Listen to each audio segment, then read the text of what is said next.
Deus abençoe. Deus abençoe a todos. Nós estamos de volta. Eu gosto muito quando é o dia de ceia, no sentido de dizer que lembra Abraão. Abraão, quando foi para a sua primeira ou única ceia, não sei se tem outras ceias, ele foi como vitorioso, não é isso? Venceu 5 reis e a arma mais contundente que Abraão tinha era facão. Eles tinham espada, tinha flecha, mas no grupo de Abraão a arma mais contundente era facão, era enxada, pedaço de pau. Mas, mesmo assim, o Espírito Santo desceu sobre Abraão, que ele, em momento nenhum ele pensou, será que a gente vai libertar os nossos parentes? Ele pensou, nós vamos trazê-lo. Vamos trazê-lo. E então, Ló, talvez nem pensasse que fosse ser liberto, porque tinha sido sequestrado por 5 reis com seus soldados respectivos. Eu acho que ele imaginou, quem é que vai me ajudar aqui? Não se sabe nem se ele orou a Deus, a Bíblia não fala, se ele já dava por perdido. Quando ele viu, foi o exército de Abraão, 318 foi, ou foi 328? 318, se não falha a memória. E eu sei que era impossível, a qualquer tempo seria impossível aquela vitória de Abraão. Então aquela vitória foi 100% do nosso Deus. Isto é uma mensagem para todos nós. Quando formos enfrentar o inimigo numa pregação, num culto assim de rua, ou numa igreja, lembrar que você não é nada. E saia da frente porque eu estou com Cristo. Porque nós não somos nada. Se nós não confiarmos em Deus, um mensageiro só do inimigo pode nos confundir.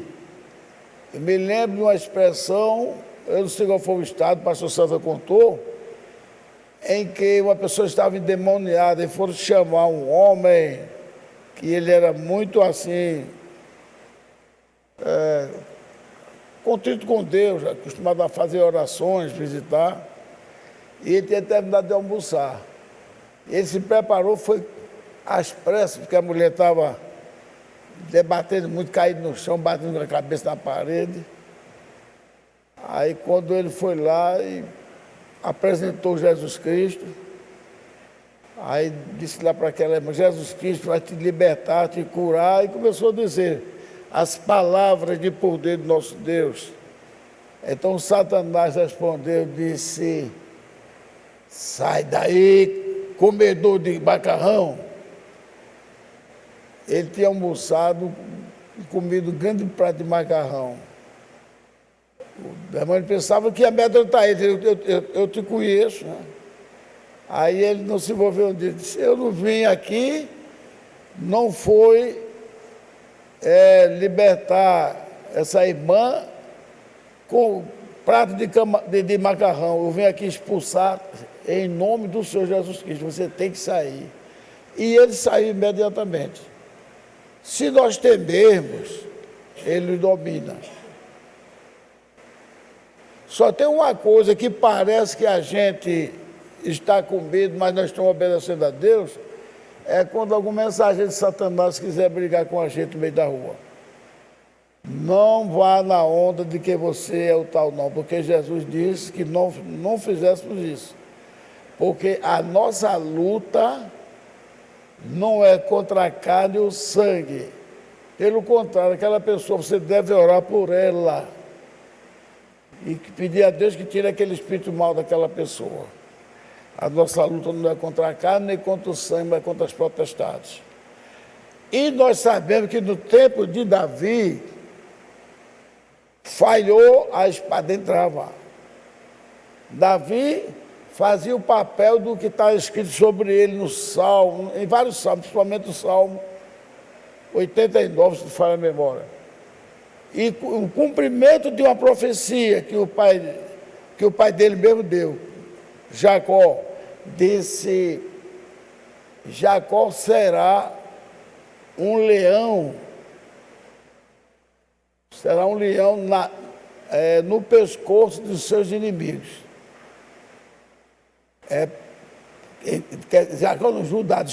Jacó foi quem disse: Judá será um leão no pescoço dos seus inimigos. E ele iria comandar todas as tribos de Israel, no caso de guerras. E o que aconteceu? De Jacó veio Judá, e de Judá veio Davi. E Davi é o símbolo do leão da tribo de Judá.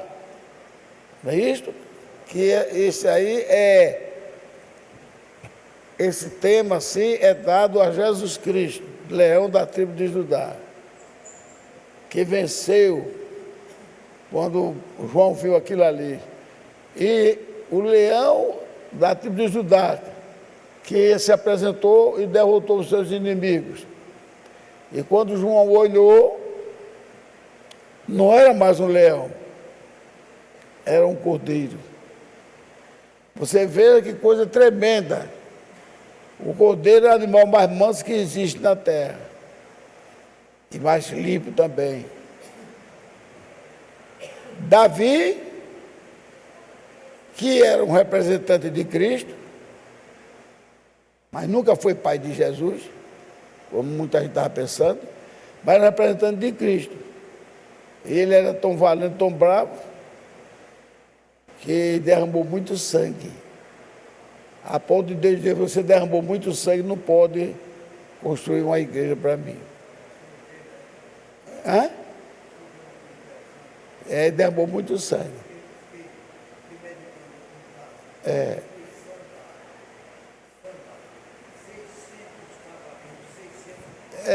Era muito. Se você for ler Davi, você lê Davi assim como eu leio. Olha, lê Davi como eu leio Davi. Não é que me copiando, não. Quando eu leio Davi, eu não digo que Davi era um super-homem valente, não. Davi era um homem que estava na mão de Deus a todo momento. Porque senão você vai terminar achando que Davi era um super-homem. Como é que um homem sai que para pegar 100 prepulsos e traz 200? E nem um arranhão teve. Aí você põe: Davi era valente, Davi era um Hércules, Davi era... Não. Davi era um homem segundo o coração de Deus. Então, se ele era um homem segundo o coração de Deus, toda a força que foi dada a Davi, que foi dada a Sansão, todas essas coisas foi a mão de Deus.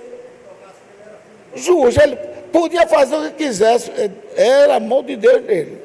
Como foi a mão de Deus em Abraão. Um velho saía assim. 5 reis? Então, é como a gente. Vamos supor, qualquer um dos pregadores aqui: o irmão fulano de tal fez um culto maravilhoso, que 20, 25, 30 se converteu. Aquele irmão é especial. Não é nada de especial. Foi Deus que marcou. O irmão, eu tenho certeza que aconteceu isso com algum irmão pregador, ele vai ficar agradecendo a Deus que usou ele para estar na frente naquele dia. Não é verdade? Não é, Caleb? Se você vai lá e aí você com a sua tumbinha ali e glorificou a Deus, né? Pegou o evangelho, quando foi à noite, no culto, 50 pessoas. Alguém vai dizer: esse Caleb é tremendo. Não. Foi Deus que escolheu aquele dia, honrando ele, porque ele trabalha para Deus. Se entregou a ele, aí trouxe as ovelhas. Você vai. Glórias a Deus. Então, tudo é Deus. Tudo é Deus. Tudo é a força de Deus. Mas vamos aqui No domingo passado eu quase não tive tempo de fazer nada. Estava meio desnorteado, não sei o que foi, a cabeça.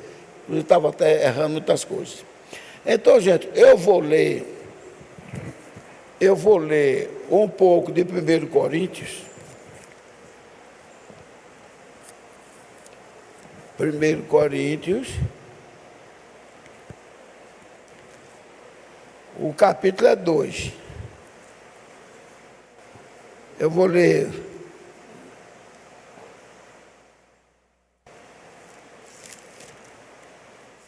de 1 a 8. Se alguém puder ficar em pé, por favor, fique. Quem não puder, Deus sabe a sua condição.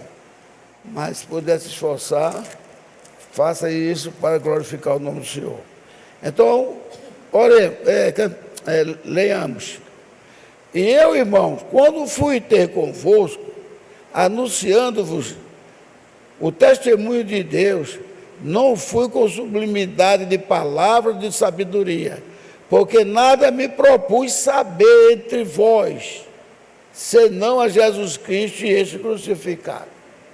Olha que coisa tremenda, saber entre vós nada, senão Jesus Cristo e este crucificado.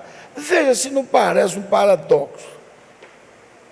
Queria saber glorificar a Deus, não queria saber de mais nada, mas conhecer de Deus, e também saber que ele foi crucificado, você saber que ele morreu. E qual é o normal de quem morre? Perdeu a força? Não. Paulo sabia que ele, como Cordeiro de Deus, não poderia complementar a sua missão na terra se ele não fosse morto. Cordeiro não era apelido, hoje tem muita gente com o nome de Cordeiro, mas Cordeiro naquela época não era para a gente não, era para animal, o Cordeiro do sacrifício. Então Paulo disse, e este crucificado, veja só. E eu estive convosco em fraqueza, e em temor, e em grande tremor. Veja, na igreja de Corinto, havia esse temor até de ser agredido, porque era uma igreja meio fogosa, mas também muito terra, uma igreja muito terra. E a minha palavra e a minha pregação não consistiram em palavras persuasivas de sabedoria, está vendo? Nada da sabedoria de Paulo. Paulo era um grande homem em sabedoria. Chegou a dizer, eu sou fariseu dos fariseus, ou seja, um homem super preparado. Ele era tão preparado, tinha tanto prestígio, que os sacerdotes liberavam ele para fazer o que fizesse. Porque o que ele fizesse estava bem feito, porque Paulo era um homem de grande prestígio. Aí ele diz que não vem com palavras de sublimidade, as coisas assim, de sabedoria urbana, mas em demonstração do Espírito de poder, para que a vossa fé, que nós hoje dizemos, a nossa fé, não se apoiasse em sabedoria de homens, mas no poder de Deus. Tanto é que você veja, o nosso pastor, ele não tem título de, como é que diz, títulos grandes, como título de, sei lá, de doutor, não. Ele era um homem que ele nem fez o 2º grau completo. Mas Deus usou ele. E o irmão Brana, né? E Pedro, e os demais apóstolos? O único apóstolo que realmente era um homem culto, conhecia tudo, e muitas, era Paulo. Mas foi que ele disse, quando conheceu Jesus Cristo, eu considerei aquelas coisas que eu aprendi como se fosse esterco, escória. Certo? Então, para que a vossa fé não se apoiasse em sabedoria dos homens, mas no poder de Deus. Todavia, falamos sabedoria entre perfeitos, não porém sabedoria deste mundo, nem dos príncipes deste mundo. Olha aí. Que se aniquilam mas falamos a sabedoria de Deus, oculta em mistério, a qual Deus ordenou antes dos séculos para a nossa glória, a qual nenhum dos príncipes deste mundo conheceu, porque se a conhecesse, nunca crucificariam ao Senhor da glória. Vamos orar. Senhor, nosso Pai Celestial, agradecemos porque hoje, todo dia dizemos, hoje é o dia da nossa vitória, mas hoje essas palavras saem com mais peso. Hoje é o dia da nossa vitória, porque estamos celebrando a vitória de Abraão e como os filhos de Abraão nós gozamos da misericórdia e da graça do Senhor para sermos vencedores. Até o que ele pediu para Abraão, ele pede para nós. Crê que o Senhor pode salvar o ímpio perdido. Amém? Senhor, transforma nossas vidas. Faça com que seja um culto glorificado, que teu nome seja louvado entre nós. Nossos visitantes, tome a decisão de pedir o batismo em nome do Senhor Jesus Cristo, e todos nós confiemos no Senhor, que nenhum teria condição de tomar Santa Ceia. Nem o nosso pastor não teria condição, porque todos nós falhamos. E falhar 1% equivale a falhar 100%. Mas nós temos um Deus glorioso, que sabe que nós somos seus filhos. E o pai não vai bater no filho só porque o filho fez uma malcriaçãozinha. Não. E quando ele bate é por amor, para salvar a vida dele. Jesus Cristo disse a mesma coisa. Eu castigo e açoito a quem amo, para não perder. Então, Senhor Jesus, muito obrigado. Pedimos que o Senhor esteja conosco, neste momento de início até o final do culto com a Santa Ceia. No nome de Jesus Cristo, nós pedimos e agradecemos. Amém. Cadê aquela salva de palmas para o nosso Senhor Jesus Cristo? Glórias a Deus. Já temos visitantes aí, nesse meio aí atrás, tem visitantes já que tiveram, levanta a mão. Se for para entrar, entre, se tiver algum visitante, leva, talvez não chegou ainda. Sejam todos bem-vindos. Então, irmãos, nenhum dos príncipes deste mundo o conheceu, porque se conhecessem, nunca crucificariam ao Senhor da glória. O que é que nós dizemos disso aí? Lamentamos ou dizemos graças a Deus? Hein? Muito bem, graças a Deus. Você sabe por que eu estou perguntando isso? Porque parece até um paradoxo, né? Dizer graças a Deus que eles não conheceram, porque se conhecessem não crucificariam. Por quê? Porque se conhecessem não crucificariam. Se não crucificasse, não seria cumprido aquilo que foi determinado ainda na glória, nos céus, que ele teria que fazer o sacrifício. Aí anularia as palavras dos apóstolos, dos profetas, anularia a palavra de João Batista, quando disse assim: eis o Cordeiro de Deus, eis aquele que tira o pecado do mundo. Nas palavras de João, João falou conforme o Espírito Santo mandou ele dizer, mas nós que conhecemos, talvez naquela época ninguém nem sabia, mas nós que conhecemos, quando ele disse, eis o Cordeiro de Deus, ele estava dizendo, eis aquele que vai derramar o seu glorioso sangue para nos lavar, nos limpar, para que os nossos pecados não chegue na frente de Deus, mas o sangue limpe completamente das nossas falhas, dos nossos pecados, e possamos, como o dia de hoje, tomar o pão que simboliza o corpo e o vinho que simboliza o sangue. Glórias a Deus. Então peça a Deus que perdoe todas as suas falhas. Eu passei a semana, irmão Gilvan, jejuando, orando e glorificando, exaltando. Será que eu... Peça a Deus, porque o irmão Branda passava mais de uma metade do dia conversando com o nosso Deus. E ele se humilhava na hora da Santa Ceia e muitas vezes ele começava a oração dizendo: Senhor, perdoa as minhas incredulidades, porque Deus é tão fino, é tão puro, é tão glorioso, que os anjos no céu ficam dizendo diuturnamente: Santo, Santo, Santo é o Senhor. Amém? E não cansam. Ele está querendo dizer: nós somos anjos, mas somos impuros diante de tanta pureza que é o nosso Senhor e Salvador. Que essa pureza de Deus, vocês todos, para que naquela hora venham tomar a Santa Ceia. Isso, as nossas iniquidades não me lembram. Eu passei muitos anos aqui defendendo Jacó. Até obrigado, eu acho que eu sou o advogado de Jacó. Mas, até aquele dia, graças a Deus, quando viu inúmeros, eu dizia, agora eu não tinha lido aquele de número, eu não tinha lido.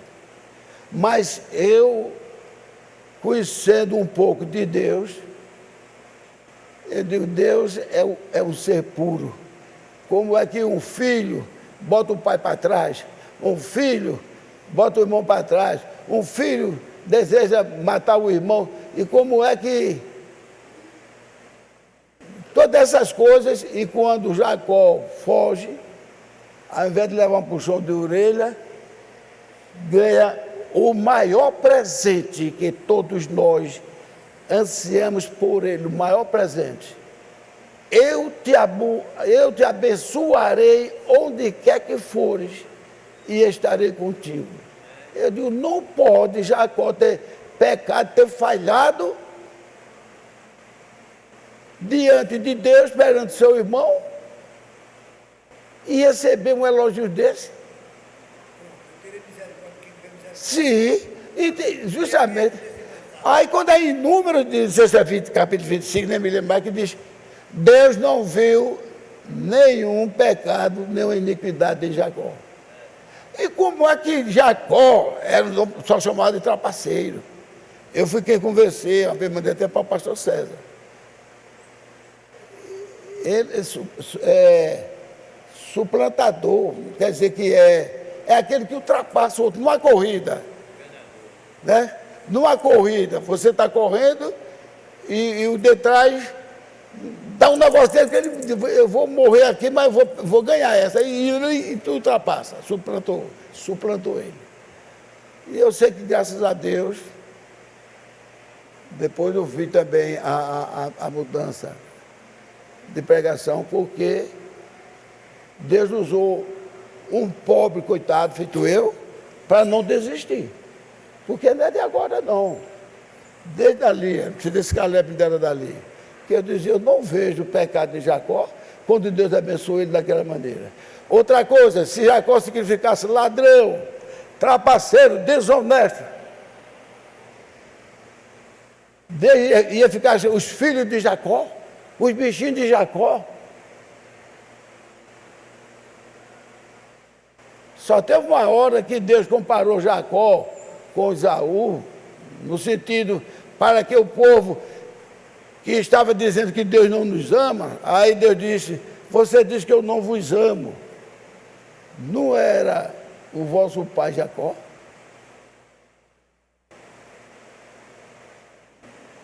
Ou seja, se eu tivesse colocado a descendência de Esaú na minha mão para ser abençoado, onde estariam vocês? Aí tem que prestar atenção à mente de Deus. Paulo diz que nós temos que ter a mente de Deus.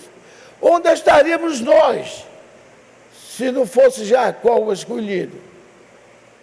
Estariam como aqueles que, desejando ver o fim dos judeus, chegar a dizer que só vai haver paz quando os judeus forem exterminados e a América dizendo bobagem e crendo em bobagem. Deus sempre deixa uma bobagem na mão dessas pessoas, para as pessoas crerem no mal e se desgraçarem.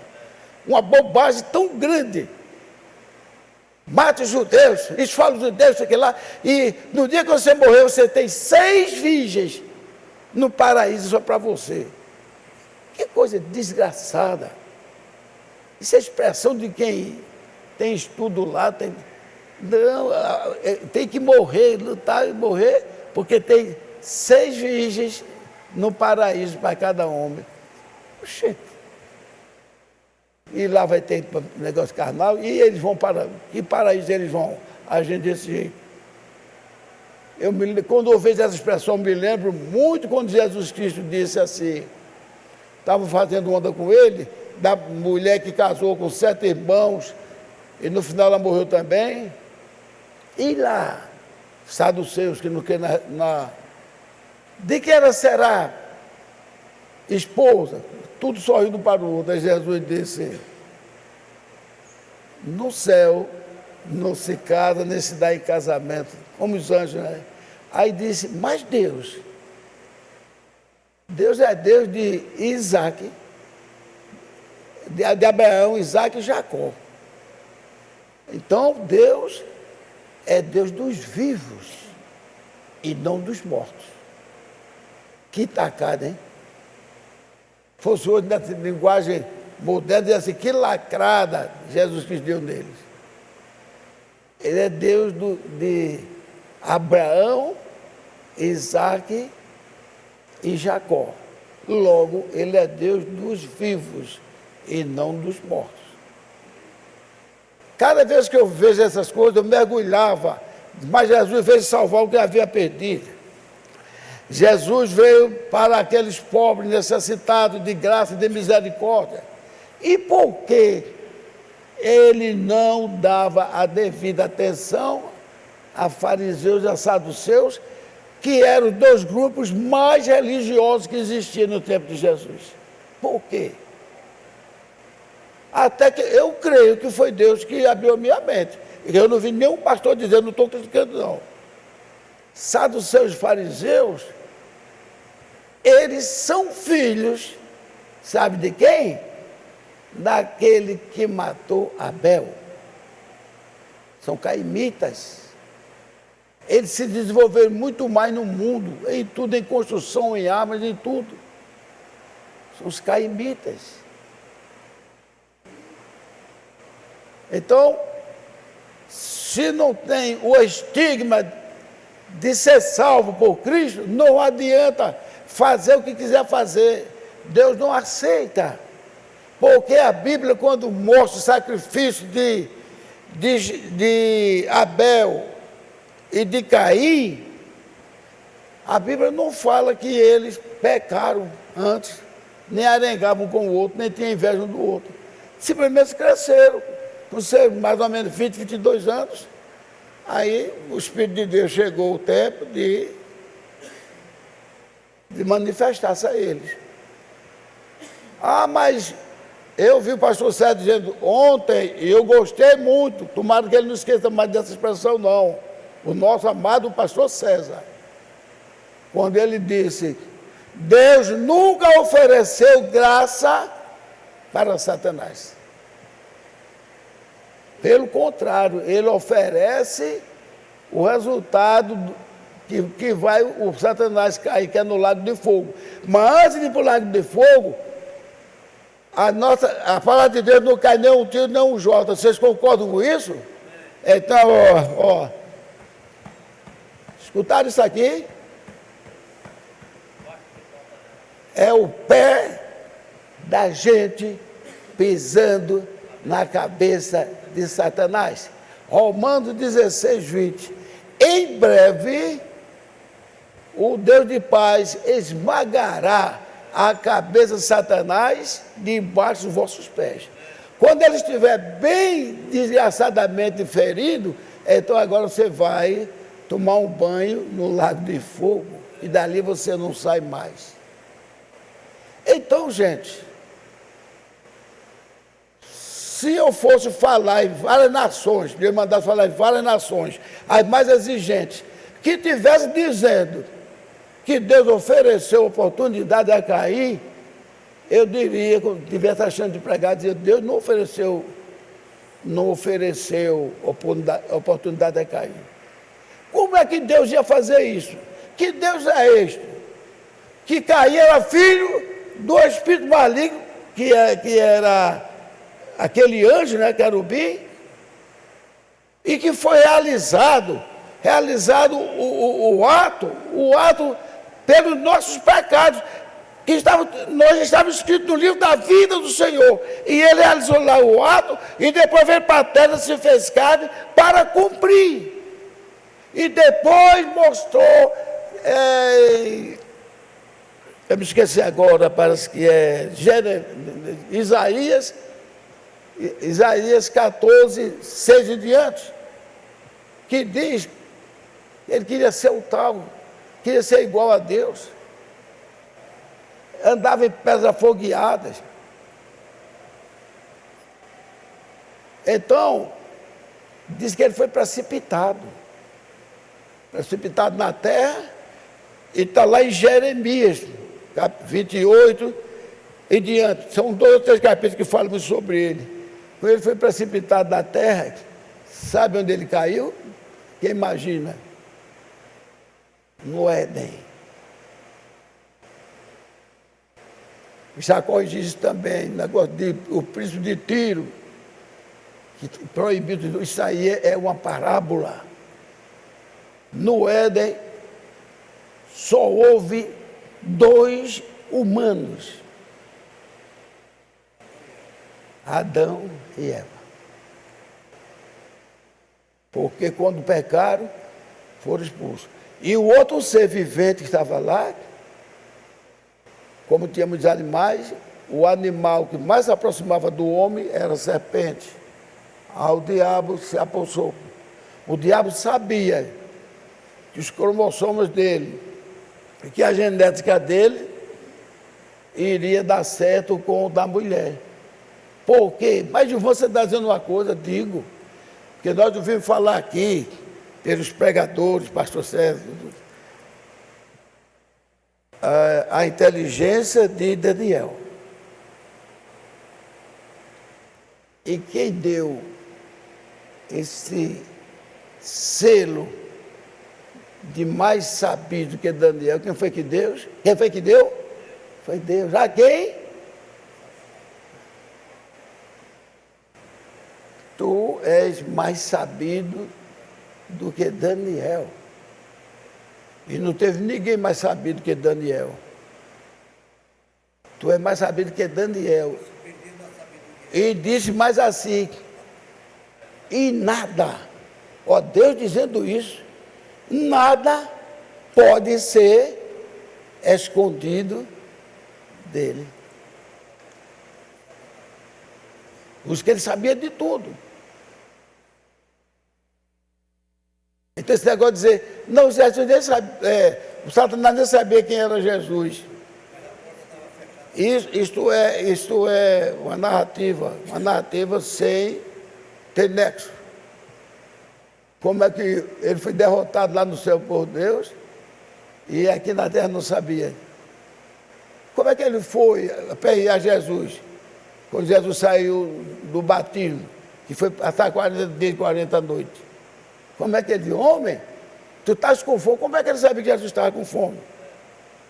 Tu estás com fome? Se tu és filho de Deus, transforma essas pedras em pães. Outra expressão, que a gente, olha, tem tanta coisa na mensagem, sempre é assim. Graças a Deus está sendo eliminada. Agora o pastor mostrando tudo, nós aprendendo. Mas tinha um pastor que já morreu. Ele deu um exemplo uma vez, que chegou em casa com os lábios inchados assim. Inchado, porque uma doutrina que não foi Deus quem deu, nem ninguém, que todo homem devia dar aquele beijo de Paulo nos seus colegas. Isso é coisa para uma igreja que é a igreja de Cristo. Nós somos agradecidos a Deus que nós estávamos como a igreja de Corinto, ou pior. Aí ele chegou em casa com os lábios inchados daqueles homens que estavam com a barba crescendo e furava os lábios dele. Depois, quando ele soube que aquilo ali era onda, ele agradeceu a Deus e mudou de ideia. Ele já está na presença de Deus. Então, gente, assim também, eu já falei aqui, eu vou falar de novo para que ninguém venha dizer isso para ninguém. Irmão Divaldo, nós somos um bom irmão, fiel, tudo. Amém, irmão, amém. O senhor já é batizado? Sou. O senhor conhece o profeta? Não. Que pena, né? Sou tão religioso, não conheço o profeta. Ainda vem dar um exemplo. Encontrei um homem muito religioso, chamado Nivaldo, no coração bom. É lamentável que ele não conhece o profeta. Isso está certo, igreja? O irmão Brando não mandou batizar no nome dele, não, nem usar o nome dele no batismo, não. Nós temos que nos endireitar. Você aceita o Senhor Jesus Cristo como seu Salvador? Sim. E outras perguntas deve fazer. Você aceita o profeta? O irmão Brando não fez isto. E pelo contrário, tem um conselho do irmão Brando que diz: esqueçam de mim. É vocês e Deus. A ponto de passar uns irmãos lá a batizar no nome dele. Mas um homem santo, de batizar no nome dele, não, estava fazendo dele um falso. Aí ele disse: eu vou abandonar, se vocês continuarem assim, vocês é quem vão dar conta das almas que se perderam por causa de vocês. No instante pararam. A verdade e a vida, ninguém vem ao Pai senão por mim. Eu sou a porta, justamente. Eu sou a porta, vós sois as ovelhas. Nós, por amor e por testemunho, amamos nosso irmão Brando, como amamos nosso pastor, amamos nossos irmãos, mas nunca devemos comparar Jesus com o irmão Brando. E tem uma coisa, Jesus quer que a gente raciocine como cristão, que Jesus deixou um quadro que pega o irmão Brando. Nos últimos dias, quando o Filho do Homem se apresentar, no tempo que estará como Sodoma e Gomorra. Então, ó o Filho do Homem, Jesus se apresentou para nós através dele. Não é que ele seja, mas foram dizer que o irmão Brando era, como é que diz, Jesus encarnado de novo. Então, amados, devemos ser firmes e fazer o que foi que Paulo disse. Eu não me propus a saber nada, senão a Jesus Cristo. E este crucificado, ou seja, Paulo está dizendo, ele teria que morrer para levar os nossos pecados, nossas falhas. E ele disse que Jesus foi crucificado para levar no corpo dele para a sepultura todos os nossos pecados, todas as nossas falhas. E ao terceiro dia, ele ressurgiu do jeito que ele levou a gente para queimar os pecados pela força dele. Ele ressurgiu com toda a força, trazendo para nós a gloriosa ressurreição. Glória a Jesus.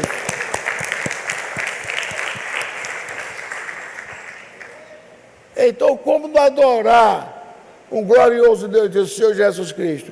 E como não elogiar Paulo? Que diz, não quis saber nada, entre os irmãos, não quero saber, eu quero saber o que eu aprendi de Jesus Cristo. É o crente aqui. Você, se tiver, alguém estiver visitando, você vai ser um crente verdadeiro.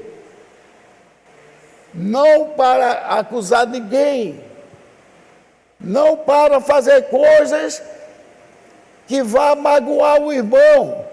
Nós devemos aconselhar o irmão, mas devemos antes orar por ele e orar Jesus por ele, dizer: Senhor, ele é meu irmão, se ele é meu irmão, ele e nós fazemos parte do teu corpo, o Senhor vai deixar uma parte do corpo inflamada?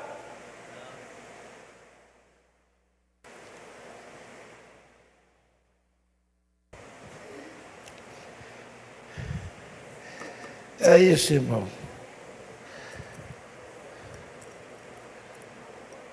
É isso que nós falamos.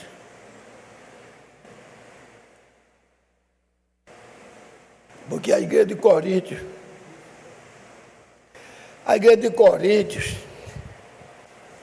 ela queria agir do jeito que ela quisesse. Como foi no início do Antigo Testamento, que não havia quem... A pessoa vivia como queria. Quando fazia um crime, é que chamava um juiz, dos quais Sansão era um deles. Então, veja só. Eles tinham as escrituras, mas eles achavam aquele negócio que eu vi muito. Não, Silvano, isso depende da interpretação. Depende do que? Da interpretação. Quer dizer, a palavra de Deus, quando chegar lá no céu que for julgar o povo, não, Senhor, na minha interpretação não é assim não, fazer isso para Deus. Os homens da terra, homens pecadores, tomadores de juízo, profanos, eles têm uma constituição que é para não sair dela. Quando sai dela, ele pode até ser preso. Quando julga fora dela, é um julgamento irreal, numa Constituição. Agora imagine na palavra de Deus. Deus vai dar uma Bíblia com palavras diferentes, não. Se alguém ousou interpretar a Bíblia como ele queria e saiu errado, se os irmãos têm uma Bíblia assim, procure saber a Bíblia que está correta, porque aí você está com a palavra de Deus verdadeira e não com ela mesclada, porque se alterar um tio ou um jota, estará fora da graça de Deus.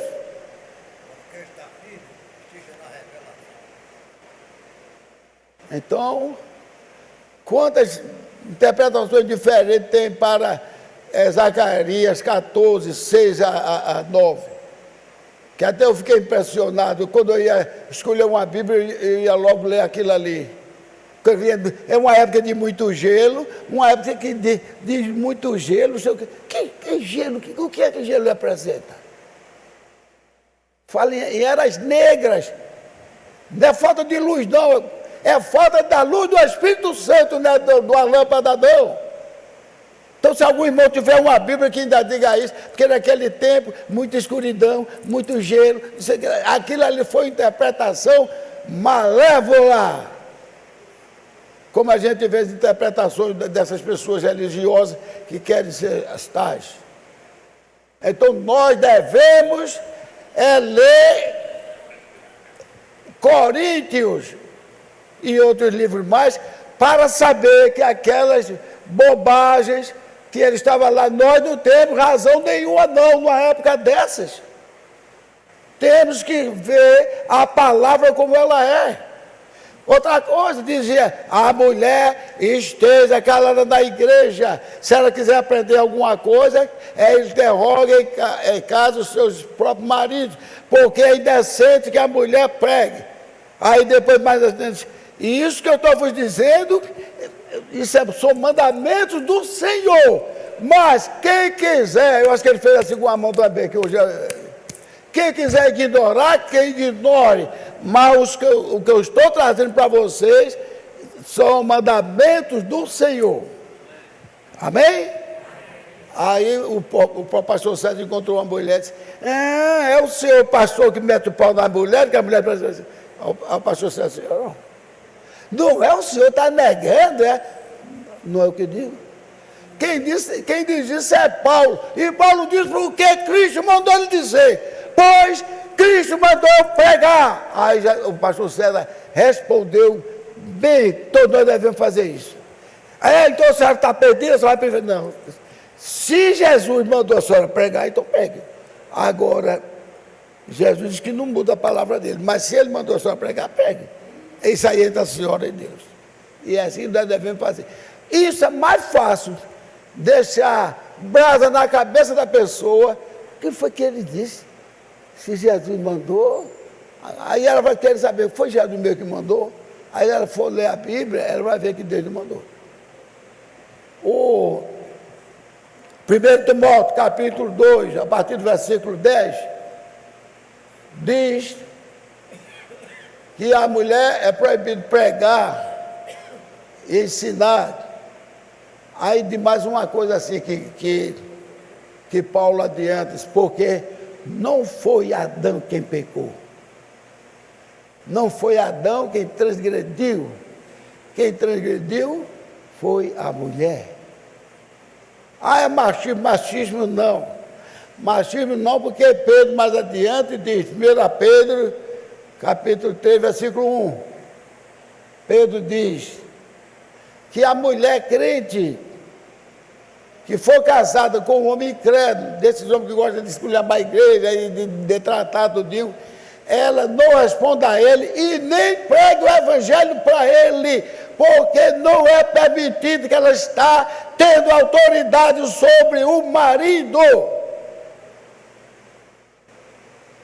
Aí eu vou ficar, dê testemunho, mostre, chame ele de querido, meu amor, ore por ele, ore na hora dele de comer. Aquilo ali vai tocando nele. Sempre nós temos vários exemplos. Tínhamos aqui uma pessoa lá em João Pessoa, até fiz uma espécie de uma pessoa lá em João Pessoa, que a mulher não poderia se preparar para ir para a igreja, que o marido dizia, hoje tu vai paquerar quem? É o pastor ou algum outro? E ela calada não dizia nada, só fazia orar e dar bom testemunho. Quando um dia ela se aprontando, aí ele chegou e perguntou para ela, vai para a igreja hoje de novo, é? Essa eu vou, querido. É porque eu vou também. Pronto. Quando ele disse, eu também vou hoje com você, ela disse, veja só, a pessoa acostumada com o que não pensa, o que é que acontece? Ela disse, pronto, é hoje que vai pegar fogo daquela igreja. Meu marido vai dar grito quando o pastor falar, ele vai retrucar tudinho. Aí ela foi pisando nas nuvens, entendeu? Pisando nas nuvens, como foi com ele, dizendo, e orando, o que é que vai acontecer quando o pastor estiver com aquela brabeza dele, e não sei o quê, e o meu marido também é brabo. E eu sei quando foi lá no meio da pregação, o pastor César, estava saindo fogo pela boca do pastor César. Mas saindo faísca de fogo mesmo, dura, e ela sentada na cadeira assim. E ela ali, já vou terminar. E ela ali sentada na cadeira. Aí quando o pastor, depois de despejar um bocado de faísca, aí perguntou quem queria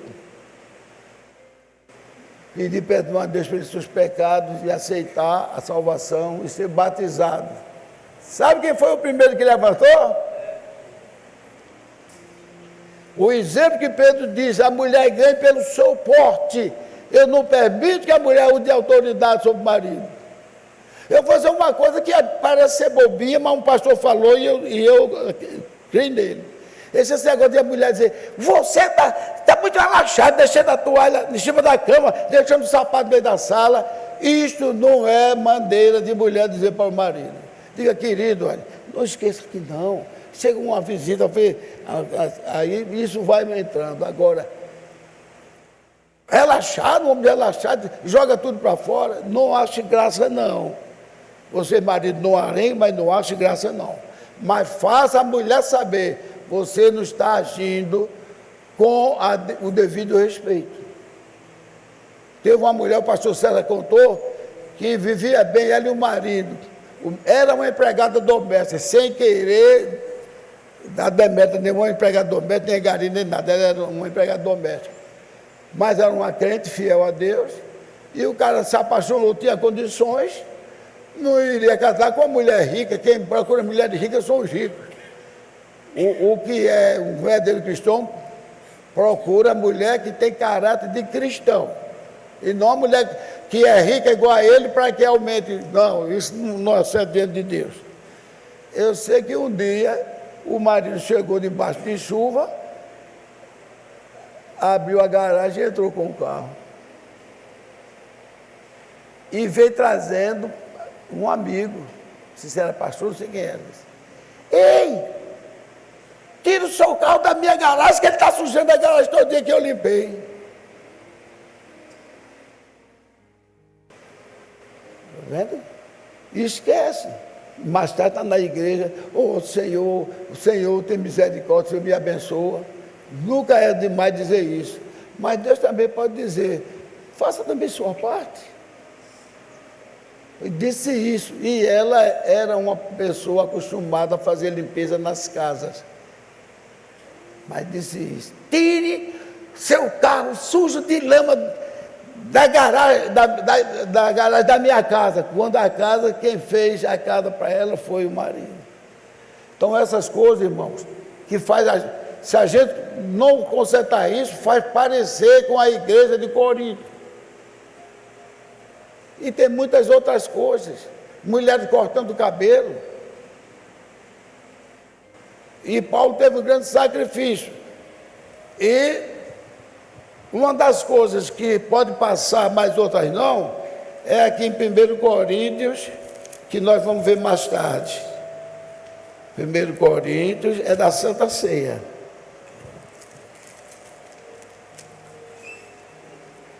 Primeiro Coríntios, Santa Ceia. Eu vou ler só uma parte, uma pequena parte. Porque eu recebi do Senhor que também vos ensinei, que o Senhor Jesus, na noite em que foi traído, tomou o pão, e tendo dado graça, o partiu e disse, tomai e comei, este é meu corpo, que é partido por vós, fazer isso em memória de mim.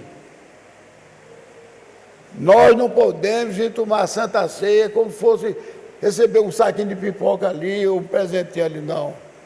Nós estamos indo para uma coisa que é gloriosa, mas que também é perigosa. Já vou terminar, Ricardo. Então, veja só. Tendo dado graça, o partido, tomai e comer, este é o meu corpo, que é partido por vós, fazer isto em memória de mim. Então, isso aqui é a mesma coisa que foi conversado com Abraão, pelo rei de Salém, Melquisedeque. Semelhantemente também, depois de Cear, tomou o cálice, dizendo, esse é o cálice do testamento do meu sangue, e toda vez que fizer isso, fazer memória de mim. Agora, dia 27 diz, portanto, qualquer que comer este pão, ou beber este cálice do Senhor indignamente, será culpado do corpo e do sangue de Cristo. Examine-se, pois, o homem a si mesmo, e assim coma deste pão e beba deste cálice.